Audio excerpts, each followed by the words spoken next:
Today we are going to solve Mathematical Physics by H.K. Das, exercise 12.2, question number 11.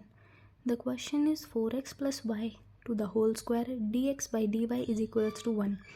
Now इसमें हमें ये जो differential equation है इसे सॉल्व करना है ताकि इसका y is equals to x के टर्म्स में सॉल्यूशन आ जाए. इसे हम कैसे करेंगे कि हमने पहले यही इक्वेशन यहाँ पे उतार ली. इसे हमने लिख दिया इक्वेशन. नाउ हमने अब लेट कर लिया 4x प्लस वाई को t. इसे हमने एक टर्म की तरह मान लिया. देन हमने इस इक्वेशन सेकंड का डिफ्रेंशिएशन कर दिया. डिफ्रेंशिएशन करने पे हमें मिला dt by d x is equals to 4 प्लस dy by d x. Now अब हमने 4 को लेफ्ट हैंड साइड ले गए तो हमारे पास आ गया dt by d x minus 4 is equals to dy by d x.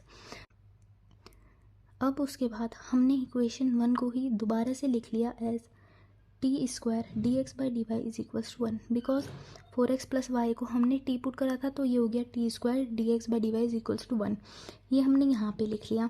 तो अब हम डी वाई को ऊपर ले गए और फिर नीचे डी एक्स आ गया तो हमारे पास आ गया t square is equals to d y by d x. Now अब इक्वेशन 3 अगर हम देखें तो वो ये थी हमारे पास. हमने अब टी स्क्वायर लिख दिया और d y by d x जो है वो है d t by d x minus 4. तो d y by d x की जगह हमने ये लिख दिया. उसके बाद हमारे पास आ गया t square is equals to d t by d x minus 4. 4 इधर ले गए t square plus 4 is equals to d t by d x. D x इधर ले गए तो फिर 1 by t square plus 4 d T.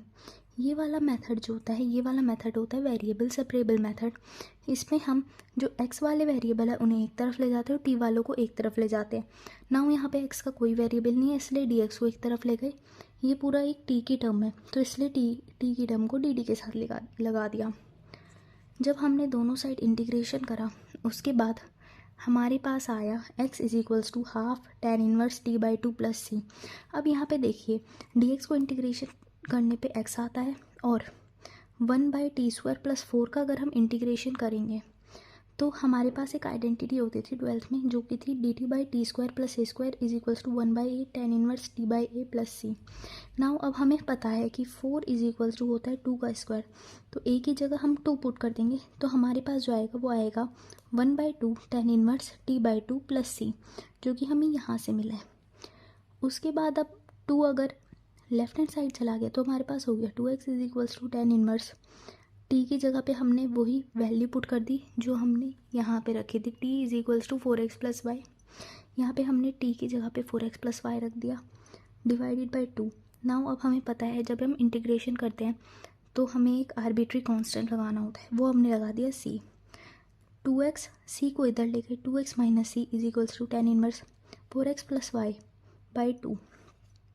Now अब जो माइनस है उसे भी अगर हम c के साथ ले ले c भी एक कांस्टेंट ही है आर्बिट्री कांस्टेंट तो हमने इसे कैपिटल c लिख दिया. 2x plus capital c is equals to tan inverse 4x plus y by 2. ये हमारा आंसर हो गया सॉल्यूशन हो गया जो हमें गिवन डिफरेंशियल इक्वेशन थी उसका. If you found this video useful please hit the like button and ऐसे आगे और भी क्वेश्चन सॉल्विंग वीडियोज़ के लिए डू सब्सक्राइब.